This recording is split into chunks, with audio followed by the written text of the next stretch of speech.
Famille, justice, enfance. Bonjour et bienvenue dans le numéro 117 de Famille, Justice, Enfance sur RLP avec Stéphane.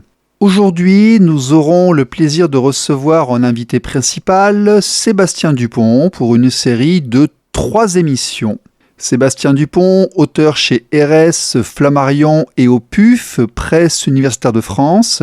Auteur notamment des ouvrages Le cycle de vie des familles contemporaines, Seul parmi les autres, le sentiment de solitude chez l'enfant et l'adolescent, entre tradition et modernité, la thérapie familiale, errance et solitude chez les jeunes, l'autodestruction du mouvement psychanalytique, la famille aujourd'hui et accessoirement le management zen. Sébastien Dupont est docteur en psychologie, thérapeute familial et conjugal, chargé d'enseignement à la faculté de psychologie de Strasbourg, formateur et superviseur. Il pratique la thérapie familiale dans le cadre du service de psychiatrie de l'enfant et de l'adolescent des hôpitaux universitaire de Strasbourg et la thérapie de couple dans le cadre du réseau O2Pro. Et Sébastien Dupont coordonne également le diplôme universitaire de thérapie familiale de l'Université de Strasbourg. Nous verrons avec lui ce que le règne animal et la théorie de l'évolution nous apprennent sur l'implication des pères, l'histoire de la répartition des rôles entre père et mère, de la préhistoire à nos jours, la redécouverte de l'importance du père, l'impact du père sur le développement de l'enfant, les particularités de l'éducation paternelle, le père de la dynamique familiale, après la séparation et le père face aux professionnels du champ psychomédico-social.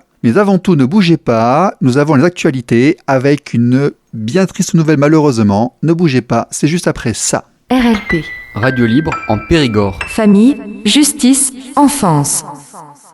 Alors, Claude Néris de l'association SOS Exclusion Parentale que vous avez entendu plusieurs fois sur cette antenne et que certains d'entre vous ont connu parce qu'il les a aidés, soutenus ou tout simplement parce qu'ils en ont entendu parler. Claude, mon ami, est décédé le 18 septembre 2022 des suites d'une maladie qu'il n'a pas pu vaincre. Ancien responsable des médias de Centrafrique à l'époque Mobutu, avant de rejoindre la France pour y faire une carrière de policier puis d'enseignant en droit, il était également l'auteur de l'ouvrage Afrique, terre de haine, point d'interrogation.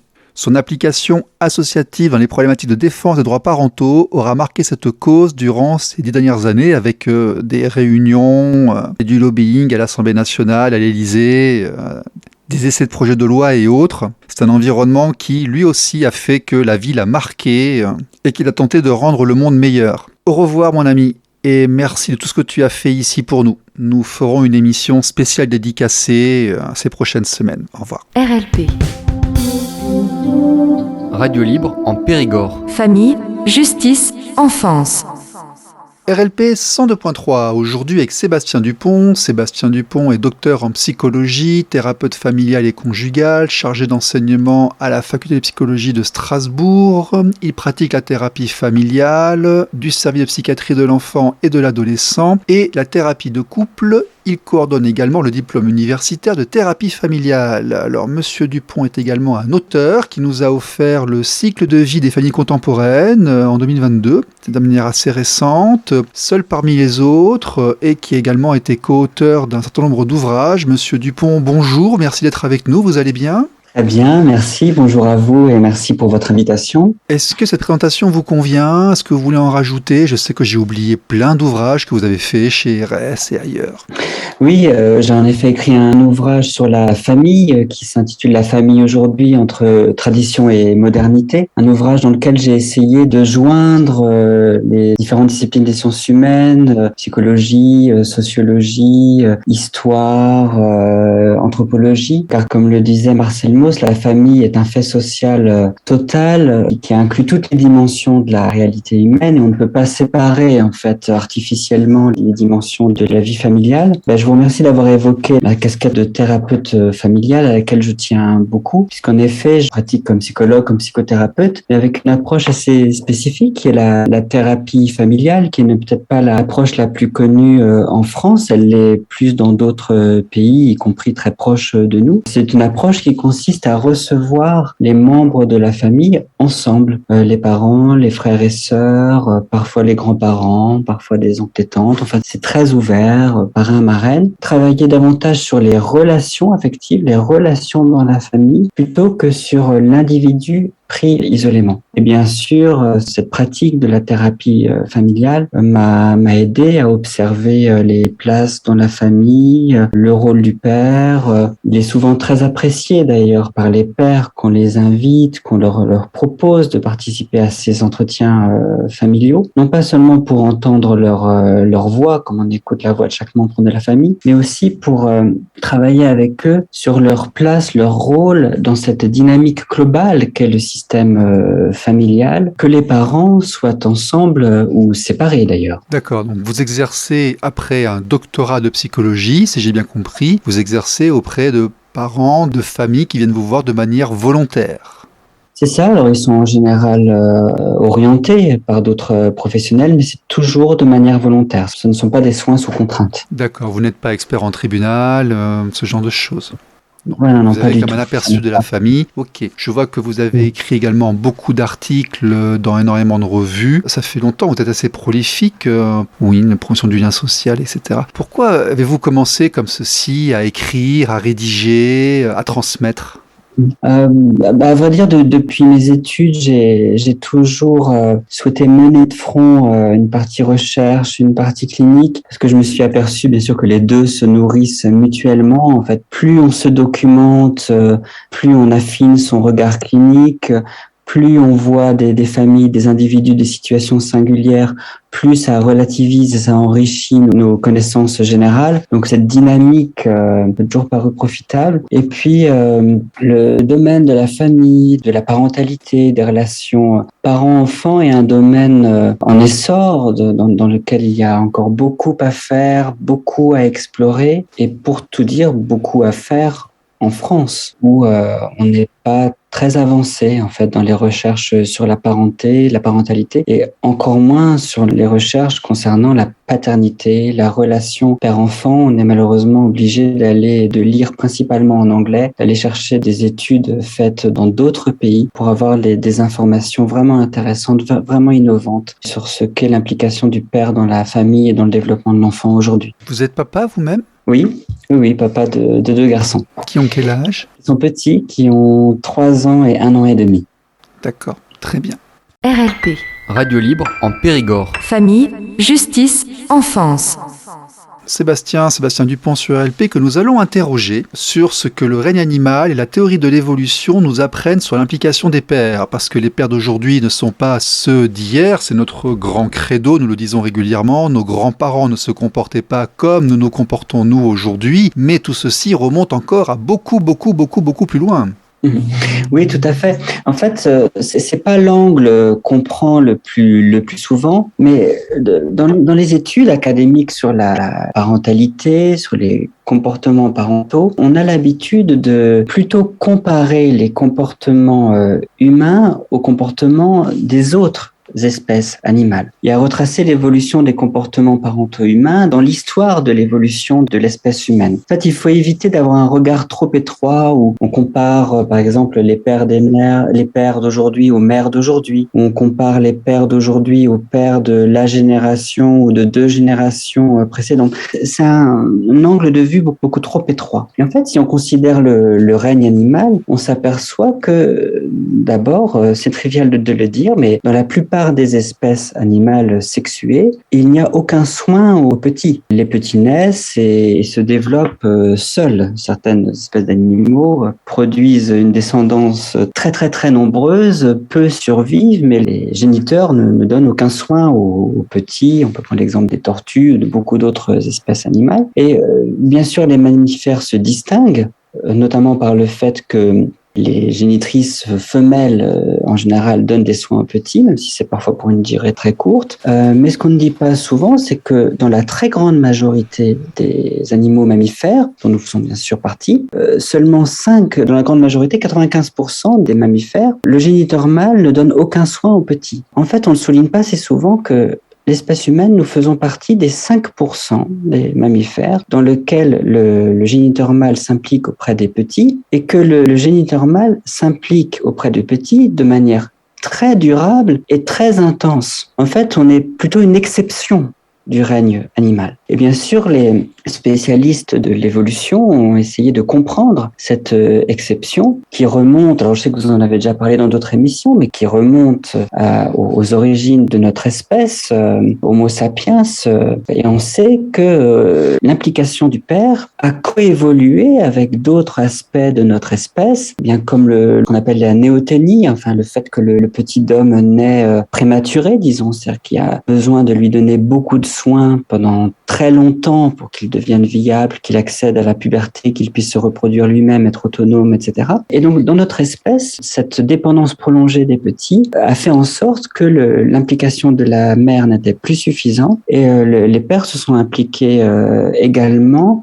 Cette implication des pères s'est renforcée, s'est transmise, etc. Et on sait que donc cette implication des pères, associée au couple monogame, à la fidélité dans le couple monogame, date des chasseurs-cueilleurs du Paléolithique. Et on parlera sans doute après de l'évolution de la répartition des rôles entre père et mère. Mais avant de dire que les pères s'occupent peu des enfants ou pas assez, ou moins que les mères, notons avec les spécialistes de l'évolution que c'est plutôt une exception remarquable de notre espèce, notamment par rapport aux autres primates, qu'est l'implication des pères dans notre espèce. Oui, donc l'être humain qui a gagné la course à l'évolution tout de même, et puis qui a certaines caractéristiques, la manière d'honorer ses morts, le fait de se projeter, de construire, de visualiser des choses psychiques, on n'a pas encore forcément trouvé de très grandes équivalences dans le règne animal. Effectivement, peut-être que sur la planète, nous nous comportons différemment des autres mammifères. C'est possible. Moi, c'est une conception qui ne me dérange absolument pas. Tout à fait. Il y a un point d'éthologie animale qui, je pense, est intéressant pour notre discussion. En éthologie animale, on distingue les soins directs, les soins parentaux directs et les soins parentaux indirects. Donc, les soins directs, c'est bien sûr nourrir, couver, porter, etc., allaiter. Et les soins indirects, c'est par exemple la nidification, creuser un terrier, protéger les petits des prédateurs, pourvoir les ressources nécessaires, la chasse, etc. Ce sont les soins indirects. Et en fait, dans les 5% des mammifères qui s'impliquent, où les géniteurs mâles s'impliquent auprès des petits, les géniteurs s'impliquent essentiellement dans des soins indirects. Mais ils sont néanmoins essentiels pour la survie des petits. Donc le lion va chasser les prédateurs qui s'approchent de ses petits. On ne dit pas assez souvent que le lion mâle garde les petits pendant que les lionnes chassent. Alors évidemment, un groupe d'animaux où il y a beaucoup de soins du géniteur mâle, ce sont les oiseaux.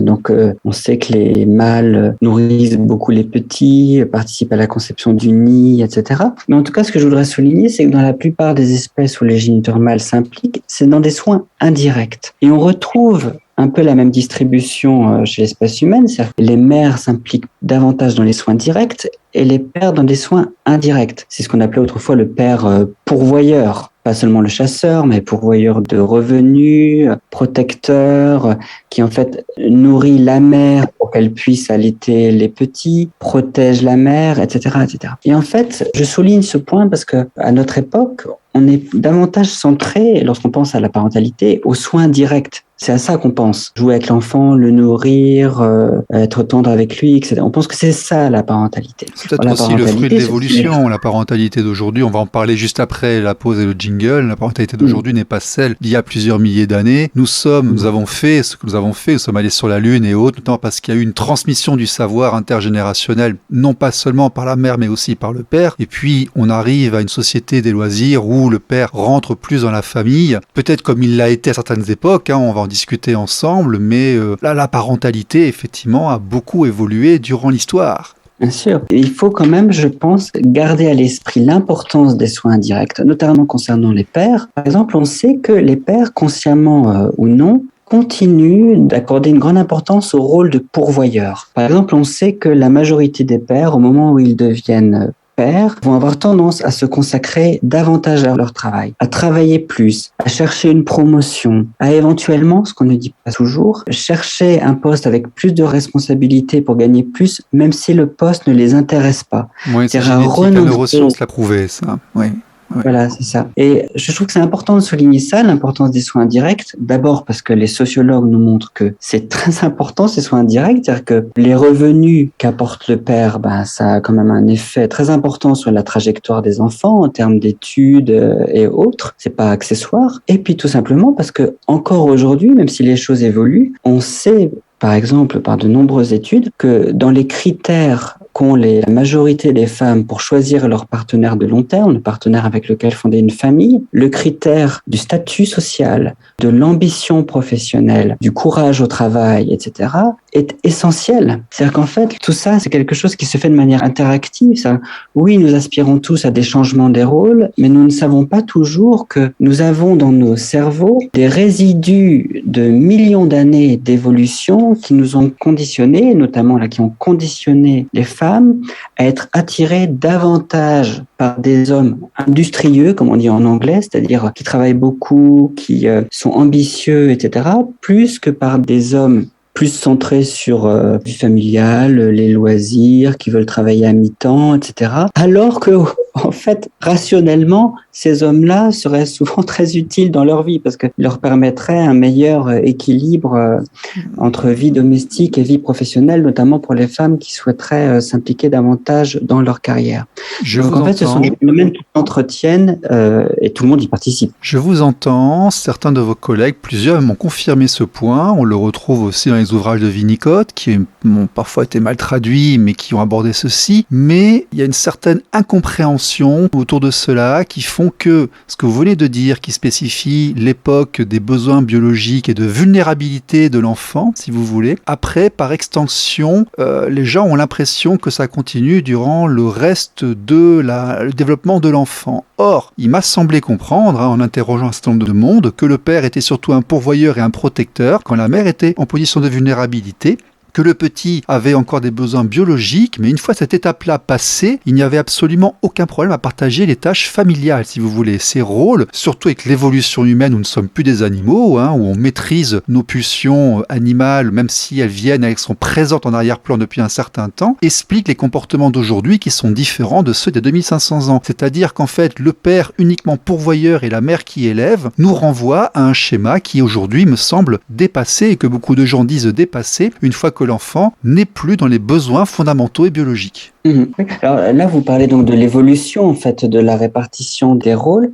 Ce que je trouverais intéressant à souligner, c'est que nous avons tendance à avoir de l'histoire de l'implication du père dans la famille une image d'une histoire linéaire, comme ça allant d'un père plus distant, uniquement c'est très cyclique et très culturel. Bien sûr. Voilà. Et surtout, c'est pas linéaire. Et ce qui est intéressant, c'est de considérer, c'est que lorsqu'on lit par exemple les paléoanthropologues, je sais que vous l'avez déjà évoqué dans d'autres émissions, on s'aperçoit que notamment ici l'an dernier. Ouais. Voilà, on s'aperçoit que les chasseurs-cueilleurs du Paléolithique avaient sans doute, on a un assez haut niveau de certitude là-dessus, une répartition des rôles très peu genrée. Bien sûr, il y avait certains rôles qui n'étaient pas partagés. L'allaitement avait beaucoup d'importance d'un côté pour les mères, la chasse de l'autre pour les pères. Mais pour le reste, on était dans une entraide guidée avant tout par la nécessité de la survie, tout simplement. Ensuite, et donc c'est important parce que le Paléolithique, c'est la plus longue période et de très loin d'évolution de notre espèce. C'est 3 millions d'années. Ensuite, le Néolithique, l'invention de l'agriculture, cette période aurait quant à elle ouvert à une plus grande répartition des rôles, plus genrée déjà, avec le travail au champ d'un côté pour les hommes, des naissances plus rapprochées pour les femmes, donc un retrait dans le foyer plus important. Et puis surtout ensuite avec ce qu'on appelait l'histoire, l'Antiquité, puis l'histoire successive à Jésus-Christ, le Moyen-Âge, etc. Une répartition des rôles, comme vous l'avez dit, qui va dépendre des cultures, des civilisations. On sait par exemple que le père est beaucoup moins impliqué dans les soins directs dans les sociétés qui valorisent la polygamie que dans les sociétés qui restent monogames. Mais surtout, il y a quelque chose que nous enseignent bien les historiens, c'est une certaine prudence. C'est-à-dire qu'il faut faire attention à ne pas y avoir de notre passé l'image qui est transmise par les seuls qui écrivent, c'est-à-dire les aristocrates, les nobles, les bourgeois, etc. Oui. On sait que ces couches supérieures de la société ont tendance à faire une répartition des rôles beaucoup plus contrastée que dans 98% de la population, qui est une population rurale, paysanne, ou comme je l'ai dit précédemment, on est centré sur la survie, l'entraide. Chacun fait ce qu'il peut pour que la famille tienne et survive. On vit dans une grande proximité. Les parents dorment avec les enfants. Il n'y a pas d'école obligatoire. On est toute la journée ensemble. Le père forme ses fils. Ça rapproche énormément. Et en fait, ce que les historiens nous apprennent, c'est qu'il y avait au Moyen-Âge une forte proximité père-enfant, une forte proximité père-fils, et qu'en fait, tout ça a changé avec la révolution industrielle, donc le 19e siècle, puis la première moitié du 20e siècle. Alors, l'exode rural, les pères ont cherché le travail dans les grandes villes, et c'est à ce moment, en fait, très récent dans l'histoire de l'humanité, que s'est fait cette division caricaturale, on pourrait dire, du travail entre monsieur gagne-pain et madame au foyer. Mais c'est très récent, et ce que nous apprennent les historiens, c'est que c'est plutôt une sorte d'exception dans l'histoire de l'humanité, exception qui est devenue intenable après la Seconde Guerre mondiale, où les femmes n'ont plus supporté cette répartition du rôle, qui n'avait aussi plus de sens parce que l'électroménager était arrivé, le lait maternisé était arrivé, les femmes avaient de moins en moins d'enfants. Ça n'avait plus de sens, en fait, d'être au foyer. Mais il faudra souligner qu'au 19e siècle, par des mères, elles ne s'ennuyaient pas au foyer, très très loin de là. Et donc, ce que je voudrais souligner, c'est que la proximité père-enfant dont on parle aujourd'hui, ça n'est pas une nouveauté que le 20e siècle ou le 21e siècle a inventé. Par bien des aspects, c'est plutôt un retour à un état normal de notre espèce. RLP. Radio libre en Périgord. Famille, justice, enfance. Sébastien Dupont. Aujourd'hui, il semblerait que nous redécouvrions l'importance du père et qu'il y a notamment des recherches qui montrent que l'absence du père est un facteur de risque. Donc on va regarder cette redécouverte de l'importance du père aujourd'hui en essayant de bien concevoir que même si nos pulsions animales anciennes du paléolithique sont présentes, nous ne sommes pas des animaux, nous maîtrisons nos pulsions, nous ne tuons plus nos voisins quand nous ne sommes pas d'accord, nous essayons de ne plus battre nos enfants à la ceinture ou de leur taper dessus méchamment quand ils font des choses qui ne nous plaisent pas. Donc nous n'avons pas les mêmes comportements que nos anciens, nous nous civilisons, nous évoluons, nous avons des processus d'élévation. Donc on pourra regarder effectivement l'importance du rôle du père et son évolution dans ce processus. Et puisqu'on parle là maintenant du père aujourd'hui, pour faire une transition, je dirais que on a parlé des soins directs et des soins indirects dans les espèces animales. On a des études très intéressantes sur les pères d'aujourd'hui, les pères en France, qui nous montrent que si on additionne le temps consacré par chaque parent aux soins directs auprès des enfants, donc les tâches domestiques, tâches éducatives, avec le temps consacré à gagner des revenus pour la famille, eh bien, on aperçoit que l'implication des pères et des mères est équivalente. Vous savez, c'est les études emploi du temps, où on mesure le temps consacré chaque jour à quelle tâche. Et au fond, la répartition du temps est équivalente à quelques minutes près. C'est assez extraordinaire d'ailleurs. Ce qui veut dire que lorsqu'on dénonce, peut-être à juste titre, le fait que les pères sont en moyenne moins impliqués dans les tâches domestiques, les tâches éducatives, etc., il faudrait en même temps souligner que pendant qu'ils ne sont pas à ces tâches, ils sont à d'autres tâches non moins importantes pour les enfants, des tâches indirectes. Et puis il y a critique sur ces études aussi, elles sont assez contestées. Bien sûr. Oui, bien sûr, puisqu'il y a certaines ne prennent pas en compte, par exemple, certaines ne prennent pas en compte le gros bricolage. Donc, un père qui construit une maison pour la famille, se sentant n'est parfois pas compté dans l'étude. Oui, nous prétendons que les pères d'aujourd'hui, c'est un groupe en évolution. Il y a toujours une partie des parents qui n'assument pas. Il peut y avoir une partie de certains qui se comportent mal, mais il y a une partie relativement nouvelle qui cherche à s'impliquer. Donc, il y a une phase de transition où l'homme veut rentrer dans la famille pendant que madame rentre plus dans le professionnel, cette espèce de rééquilibrage ancien qu'on avait dit. Et c'est vrai que pour cette partie des pères qui veulent s'impliquer, écoutez, il suffit d'aller dans la rue piétonne, nous voyons des papas qui poussent des poussettes, qui changent des couches, qui donnent le bain, c'est des choses qu'on voyait pas forcément auparavant. Puis je vais vous dire, faire une machine à laver, pourquoi pas, hein, c'est pas embêtant du tout.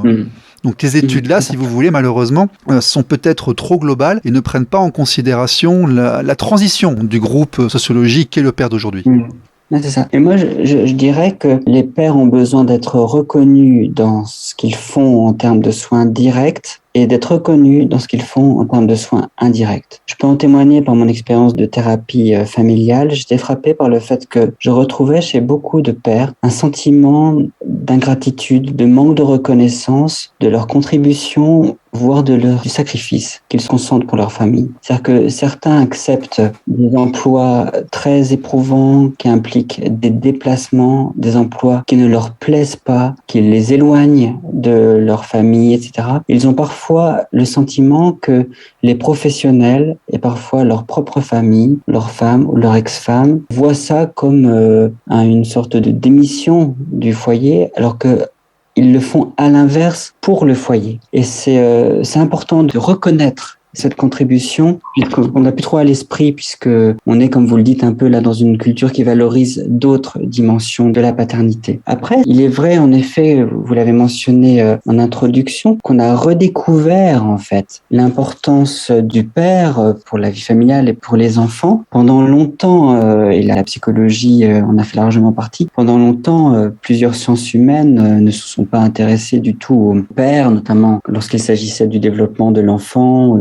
dans la famille. Il a fallu attendre très tard pour avoir de vraies études sur le père. Alors, ce qui est intéressant, c'est que les premières études qui ont émergé ont pris le problème un peu à l'envers, c'est-à-dire qu'ils ont étudié l'impact de l'absence du père. L'absence du père dans la vie de l'enfant, l'absence du père dans la famille. Et en effet, ce qu'on observe, bien sûr, ce sont des moyennes, c'est que l'absence du père a des effets statistiquement très significatifs. Donc, on observe une plus grande probabilité de difficultés d'échecs scolaires chez les enfants, plus tard de chômage chez les enfants futurs adultes, d'idées suicidaires et de tentatives de suicide, de toxicomanie, de violence, de délinquance. Chez les filles, on observe par exemple qu'elles ont des rapports sexuels plus précoces et plus fréquemment des grossesses précoces, non désirées. On observe des choses qui devraient beaucoup nous intéresser aujourd'hui. On est très attentif au machisme, aux idées misogynes. Eh bien, on observe quelque chose qu'on rapporte peu, que les garçons qui grandissent sans père